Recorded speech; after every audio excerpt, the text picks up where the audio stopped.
गुरुदेव के परम पावन चरणों में मेरा कोटिश नमोस्तु वंदन।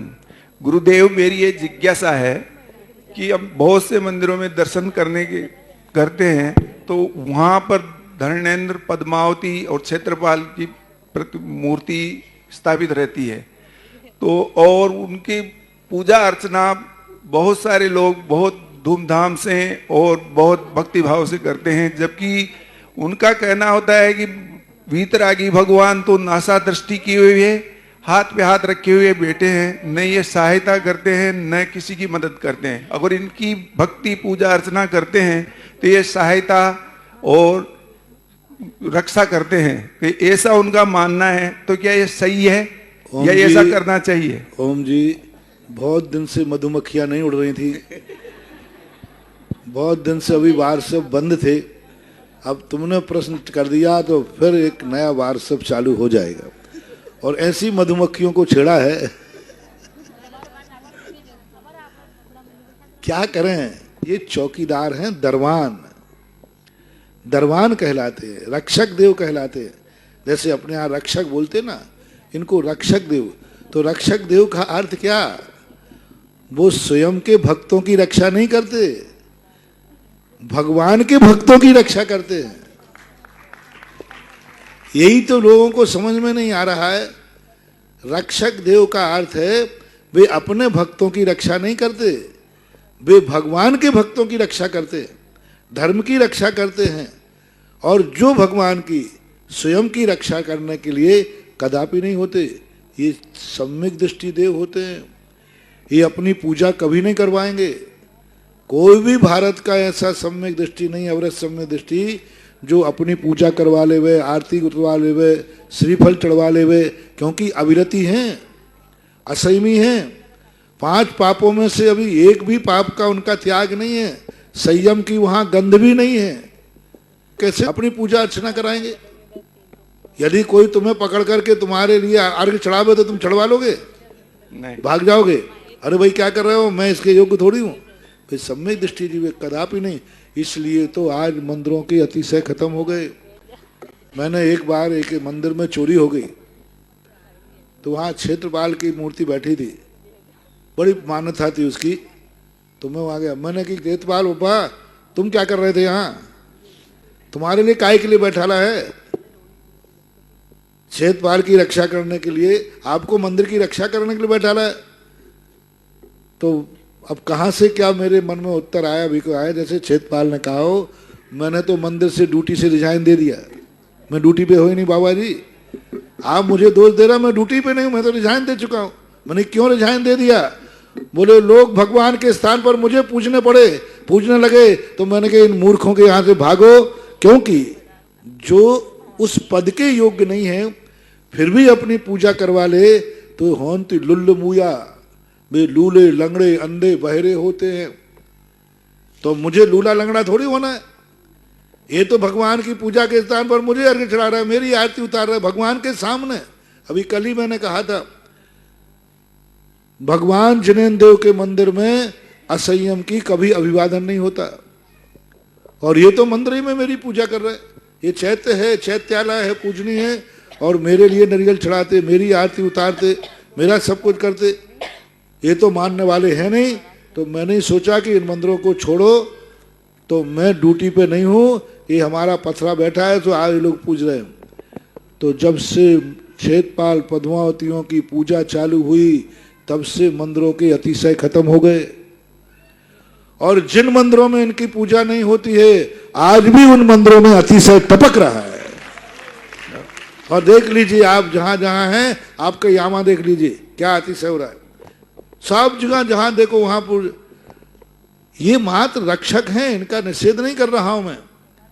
शासन देवता है, यक्ष देवता है, लेकिन इनकी पूजा अर्चना नहीं। ये वीतरागी नहीं है, असंयमी है। असंजदो न बंदितव्यो, ऐसा शास्त्रों में वर्णन आया है। असंयद कभी वंदना के योग्य नहीं होता है, द्वारपाल होता है। यदि आप कोई किसी राजमहल में द्वारपाल है तो आने वाले उसको नमस्कार करते हैं कि वो आने वालों को नमस्कार करता है? आने वाले, हाँ, वो यूं करता है। ऐसे ये द्वारपाल, आप लोग जब मंदिर जाते हो ना तो ये आप लोगों को वंदना करते हैं, स्वागत करते हैं। आपको इनकी नहीं करना चाहिए, क्योंकि ये दरबान हैं, ये द्वारपाल हैं, ये रक्षक हैं और भगवान की। जैसे एक उदाहरण मैं सदा देता हूं, आपको यहाँ ड्यूटी पर पुलिस वाला चाहिए, तो कहीं पुलिस वाला घूम रहा हो तो उससे कहना, हे कांस्टेबल मेरे यहाँ ड्यूटी पे आ जाना, आ जाएगा? नहीं आएगा। और उसके बॉस थानेदार वहां जाकर के कह देना कि साहब हमारे लिए पुलिस चाहिए है, तो तुरंत वही हवालदार आपको ढूंढते आएगा, भाई साहब कहाँ ड्यूटी लगना? अरे भाई कल तो मैंने कहा तो बड़ा नाराज हो रहा था। बोले अब मेरे बॉस ने कहा है। जैसे किसी पुलिस वाले को चाहिए है तो पुलिस वालों का जो बॉस है वहां एप्लीकेशन लगाइए। इसी प्रकार क्षेत्रपाल पद्मावती ये रक्षक हैं पुलिस वालों के समान। यदि इनसे रक्षा करवाना है तो इनके बॉस जो पारसनाथ भगवान हैं, शांतिनाथ, इनके यहाँ भक्ति कीजिए, इनके यहाँ एप्लीकेशन लगाइए। इनको यदि कहिए तो ये सारे देवता तुम्हारे आगे पीछे घूमेंगे। कई लोग कहते महाराज जी आपके ये सारे काम कौन करता है? आप जो कार्य देखो वो सब में सफल मिलते हो, सब कार्य में सफल हो जाते हो। आप तो कुछ भी बोल रहे सफल, ये कौन कराता है? मैंने कि सब ये देवी देवता क्षेत्रपाल पद्मावती करते हो। महाराज आपके काम क्षेत्रपाल पद्मावती, आप तो इनके कट्टर दुश्मन हो। अरे मैंने कहा यही तो पागलपन है, ये तुम्हारे दुश्मन हैं। मुझे तो ये सब बहुत पसंद करते हैं, बहुत खुश होते, क्योंकि ये सम्यक दृष्टि जीव हैं। ये इतने खुश होते हैं जब मैं बोलता हूं ना कि क्षेत्रपाल पद्मावती पूजनी नहीं है, आरती योग्य नहीं है, नरियल के योग्य नहीं, तब क्षेत्रपाल बहुत खुश होते हैं। देखो महाराज ने कितने लोगों को अज्ञानता से बचा लिया, ये मेरे से नाराज नहीं, मेरे तो बड़े खुश हैं ये। और सारे वही काम आके करते हैं। फर्क इतना है हम उनके भक्त नहीं हैं, वो हमारे भक्त हैं। और हमारे भक्त भी उनके भक्त नहीं हैं, वे हमारे भक्तों के भक्त हैं। इसलिए विधि सीखो। ये पक्का है कि जितने भी अतिशय हुए वो यक्षिणियों ने किए, 48 तारे टूटे, जो भी घटनाएं मिलती हैं, लेकिन उनकी पूजा करने से नहीं। ड्यूटी पे पुलिस वाला ही आएगा, सुरक्षा पुलिस वाला ही करेगा, इसमें कोई संदेह नहीं है। सुरक्षा पुलिस वाला ही करेगा, पक्का है। लेकिन पुलिस वाला आएगा किसके कहने पर? हेड के कहने। बस इसी प्रकार ये शासन देवता ही रक्षा करते हैं। लेकिन आएंगे कब? जब तुम जिनेन्द्र देव की पूजा भक्ति करोगे। पूरे भक्तांबर पाठ में देखिए जो भी कहानी रही होगी, 48 ताले टूटे चक्रेश्वरी देवी ने तोड़े, लेकिन पूज्यवर मानतुंग आचार्य महाराज ने पूरे 48 काव्यों में एक भी चक्रेश्वरी का नाम भी नहीं लिया, याद भी नहीं किया, किसी देवी देवता को याद नहीं किया। उन्होंने मात्र आदिनाथ भगवान की स्तुति की। स्तुति आदिनाथ भगवान की थी और देवताओं ने आके रक्षा कर दी। यदि तुम अपनी रक्षा करवाना चाहते हो तो वो जिन भगवान के भक्त हैं उन भगवान की भक्ति तुम करो, वे तुम्हारी भी रक्षा करेंगे। खूब जम की आदिनाथ की भक्ति करो। पद्मावती चाहिए है तो पारसनाथ की भक्ति करो, धर्णंद की नहीं। ये अपने पूजा करने वालों से बहुत नाराज होते। आप स्पष्ट देख लीजिए, जिन जिन प्रांतों में, जैनियों की बात कर रहा हूं, जिन जिन प्रांतों में धर्णंद पद्मावती आदियों की पूजा होती है उन प्रांतों में गरीबी ज्यादा है। जैनियों में आप देख लेना, इतने गरीब, बहुत ज्यादा गरीबी है।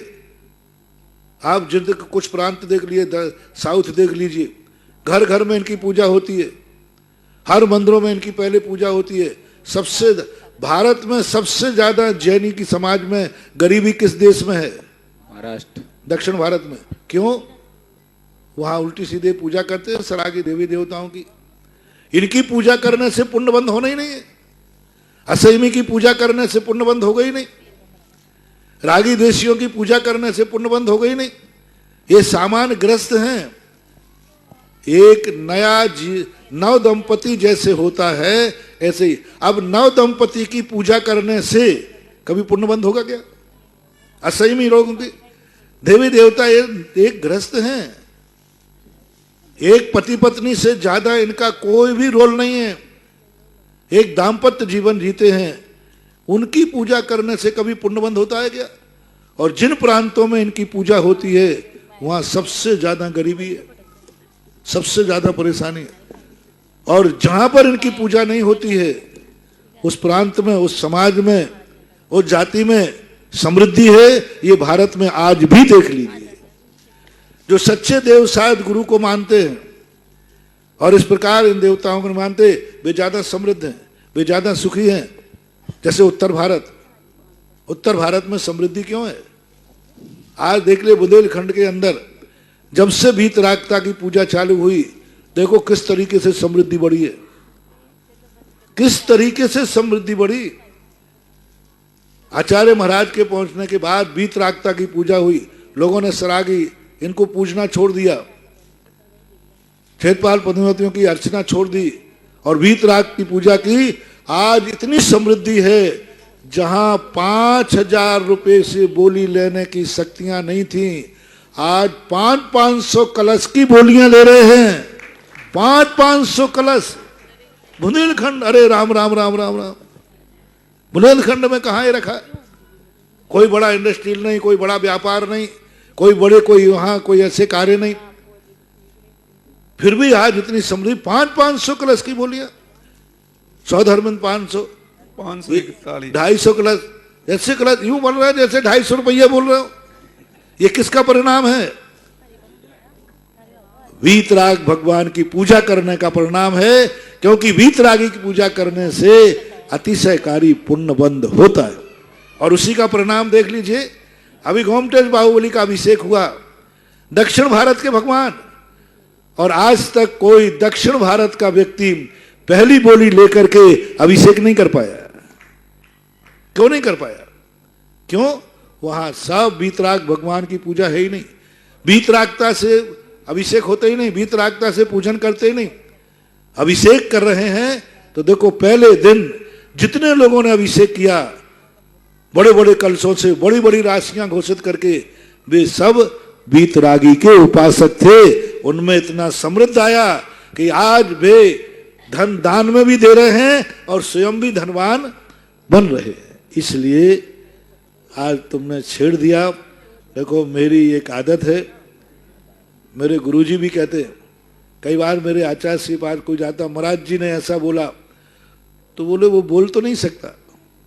नहीं महाराज बोला है, बोले किसी ने छेड़ा जरूर होगा, और छेड़ोगे तो फिर मैं छोड़ूंगा नहीं, ये भी ध्यान रखना। अब तुमने छेड़ दिया तो लो, मैंने तुम्हें फिर तो बोलूंगा ही कुछ ना कुछ, जो आगम है सत्य है वो बोलूंगा। सारे भारत से मेरा कहना है, वीतराग भगवान की उपासना करके देखो। अरे 6 महीने करके देख लो, 6 महीने वीतराग भगवान के, जैनियों से खास तौर से कह रहा हूं, वीतराग भगवान की उपासना करके देख लो आप। देखो इसके क्या चमत्कार होते हैं। क्या ये देवता धर्मेंद्र आदि सारे 24 भगवानों की यक्ष यक्षिणी जितनी है, इनका गुणस्थान असंयम है। ये संयम नहीं है इनके पास। और असंयम की वंदना, असंयम की आरती, असंयम का श्रीफल, असंयम का पूजा पाठ कभी भी तुम्हें ऐसा पुण्यबंध नहीं करा सकता जो पुण्यबंध पुण्यानुबंधी पुण्य का कारण हो।